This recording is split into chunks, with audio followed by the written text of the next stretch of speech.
खुलुमबाय बियो बड'लेण्ड इंखं टेलिभिजन दिनैनि रादाबखौ फरायदों आं रिंकु बसुमतारिया दिनैनि गाहाय रादाबफोराव दं गाबोन चिराङाव रायजो बेंगिरि प्रफेसर जगदीश मुखी फैगोन आसामा खोला सानजा एशियान मार्केटनि गेटवे जानो हायो बुंदों चिफ सेक्रेटारि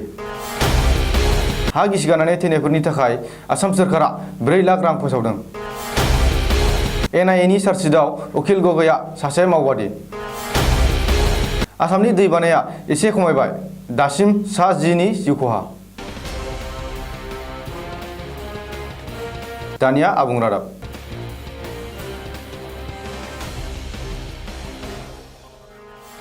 बिटिसिनि खुंथायखौ गावनि आखायाव लांनायनि उनाव गाबोन 5 जुन मुलुगनां आबहावा सानखौ लोब्बा लानानै रायजो बेंगिरि प्रफेसर जगदीश मुखीया चिरां जिल्लायाव दावबायफैगोन रायजो बेंगिरिया एसएसबी नि 15 नं बेटेलियननि हेडक्वार्टाराव फैनानै दंफां गायनाय हारियालि प्रजेक्टखौ बेखेवगोन मख'नो गोनांदि बिटिडिआव मिथिंगा आरो आबहावाखौ रैखा खालामनायनि नोजोर आरो थांखियै आरो मुलुगनां आबहावा सानखौ लोब्बा लानानै रायजो बेंगिरिया हारियालि बिथांखिनि जोहै दंफां गायनाय हाबाफारि लादों आरो सरासनस्रा रायजोफोरखौ मिथिंगा आरो आबहावा रैखा खालामनायनि बागै सांग्रांथि होनो नाजादों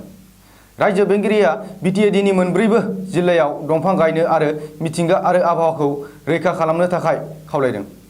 मिथिनो मोननाय बायदिब्ला गाबोन मुलुगनां आबहावा सानजों लोब्बा लानानै बिटिएडिनि मोनब्रैबो जिल्लायाव सरासनस्रा रायजोफोर गुबुन गुबुन आफाद आरो गौथुम आरो सोरखारि एजेन्सिफोरा खमैबो 1 लाख दंफां गायगोन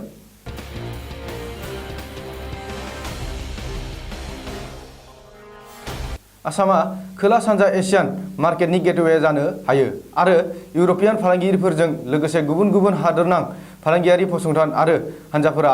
आसामाव इनभेस्ट खालामनो गोसो जानायाबो बांबोदों आसामनि जिअग्राफिकेल लकेशनानो बिनि खाबु बे बाथ्राखौ बुंदों आसामनि चिफ सेक्रेटारि कुमार सन्जय कृष्णया खौरांगिरि मेलाव चिफ सेक्रेटारिया बुंदों दि आबाद साहा पेट्रकेमिकेल्स थाव गेस मोब्लिब गोहो दावबायनाय आरो फान प्रसेसिं बायदिया आसामनि गाहाय फुंखा आरो सेक्टर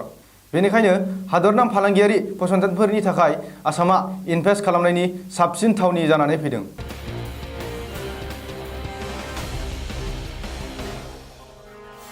हा गिसिगानानै जिउ गोमानाय सा 20 सोद्रोमाफोरनि नखरनो 4 लाख रां अनसुंथाइ फोसावदों आसाम सोरखारा बबेखानि थांनाय 24 घन्टायाव हा गिसिगानानै जिउ गोमानाय सोद्रोमाफोरनि नखरनो 4 लाख रां अनसुंथाइ होनो थाखाय जिल्ला बेंगिरिफोरखौ बिथोन होबाय होननानै मन्त्रि परिमल शुक्लाबैद्यआ सुलुङाव मिथिहोदों मख'नो गोनांदि माखासे साननिफ्रायनो रायजोआव जे अखा हाबाय थानायनि थाखाय हाइलाकान्दि काछार आरो करिमगन्ज जिल्लायाव हा गिसिगानानै सा 20 सुबुंफोरा जिउ गोमादों आरो गुबुन सा 19आ गोब्राबै जोखोम जादों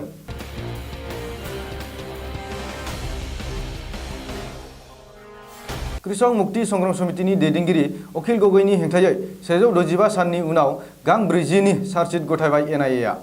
एनआईएआ गावनि चार्जशीटआव अखिल गगैखौ सासे मावबादि होननानै फोरमान खालामदों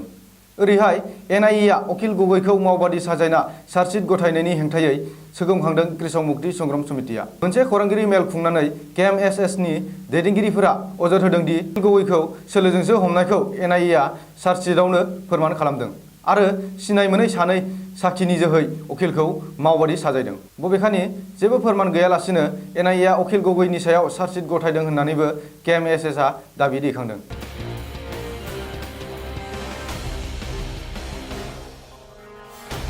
कर'ना भाइरासनि गिख्रंथाव थासारि आरो अलखदनि समावनो आसामाव गिख्रंथाव दैबाना लोमसावनाया बे समाव एसे खमायलांबाय मख'नो गोनांदि बुधबारखालि आरोबाव सासे सुबुङा जिउ गोमानायजों लोगोसे आसामाव दैबानाजों जिउ गोमानाय सुबुंनि सानखोआ सा 10 सिम सहैबाय होननानै आसाम रायजोआरि डिजास्टार मेनेजमेन्टनि रिपर्टआव मोननो हादों बेखौबो मख'नो गोनांदि बोसोरसेनि गिबि दैबानाजों आसामनि मोन 10 निबो बांसिन जिल्लाया लोमसावजादों आरो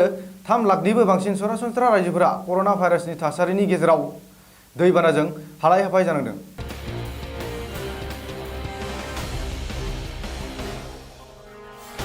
दिनैनि रादाबा एसेनोसै गोजोन्थों